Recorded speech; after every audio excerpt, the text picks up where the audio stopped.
What's up everyone, I am Jamie with Three Little Goats Homestead, and today we are continuing on with our series of holiday how-tos.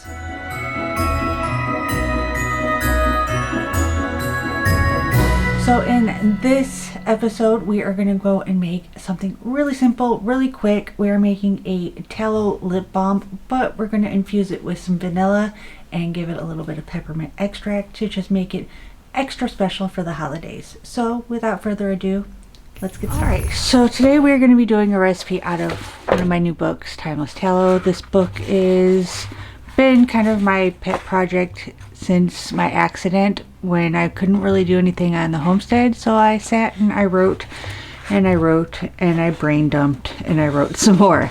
So my newest book is Timeless Tallow. I also have the book Soap and Skin that I had mentioned in a previous video. I'll link them both down below. But this book basically goes over just a ton of different recipes using beef tallow. It also goes in depth about how to prep all of your ingredients as far as dry rendering versus wet rendering, what different carrier oils you can use and what the benefits are of them, and then we go over things like balms and salves, whipped tallows, lip balms, soaps, lotions, and creams. So there's a ton of different fun recipes, and this in itself would make a great gift for anybody that loves to make their own DIY products. But today we're going to be taking the mint and vanilla lip balm recipe out of here. It goes over the recipe, and it also goes over all of the benefits of the ingredients that are in this recipe. So that's what makes it a little bit different. It just doesn't give you a bunch of stuff to throw in a pot to make. It tells you what the properties are of those things that you're throwing in the pot, and then at the beginning of each chapter you'll get the basic instructions on how to make the product. So that's how this book is working. So I've already been infusing my beef tallow into vanilla beans and it smells amazing. I've just let this sit in my chocolate melter that has never seen chocolate for the last few hours to get it nice and infused. Since I'm not doing a giant batch today, it's worked out perfect. I also have my coconut oil already measured out. You can also just use shea butter if you don't want to use coconut oil. I've got my beeswax, and then I have my peppermint essential oil. Now make sure when you are using essential oil that you are using a food grade essential oil.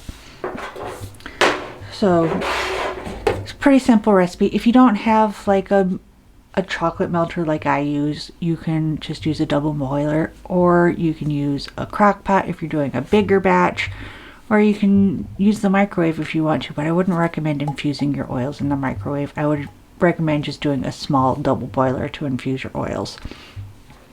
But these do come in really handy.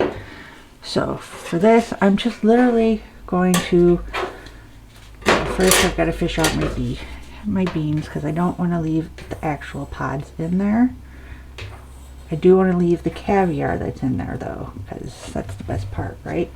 So I've got just little caviars in there, and then we're just going to add everything back into our melter except for the essential oil. We're going to leave that out for right now, and we're going to melt this down. So when this is all melted, I'll bring you guys right back. Alright, so everything is nice and melted. I did heat it with the heat gun to melt it just a little bit quicker, so I just want to make sure it's not too hot before I add my oils. But we're going to add in our essential oil now, and we're going to give this a really good stir. And this already smells so good.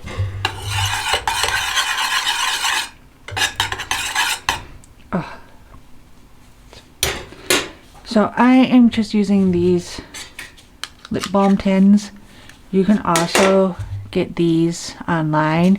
I find if you're in a pinch, this is a really quick recipe to make, and you can actually get these at the Dollar Tree. They sell, I think, a 4-pack of them for $1, so they're really easy to grab and go if you need them in a pinch. I have yet to find these anywhere local. I live in a small town though, so I have to order these online. So for this one, we're going to use these because it's the most easily accessible for most people. Then we're just going to fill our containers, and we're going to let them cool completely before we label them, because like I've mentioned in other videos, I do use a thermal printer when making my labels, so I have to let them cool completely. I have no choice, or else my labels are going to get ruined. I need one more container.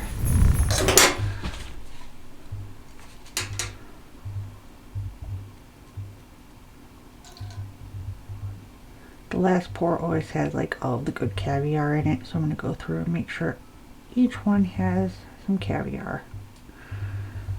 So, like I said, I'm going to let these completely cool, and then I'll bring you guys back with the labels. Alright, so the great thing about it being freezing in my office today is everything seems to have hardened up fairly quickly. So my labels, I've mentioned it before, I use a thermal printer. I can print on different sizes, and these 1x2 labels work out perfect for these.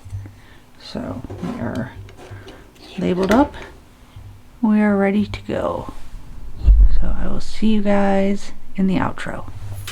So that is what I have got for you guys today. If you like this video, be sure to give it a big thumbs up. It really does help. And if you haven't already, hit that subscribe button. We put out new videos every single week. And be sure to check out the description box where I'll have both of my books posted, as well as the playlist to all of the holiday DIYs that we are doing this year. So be sure to check out all of those. And I'll see you in the next one. Bye.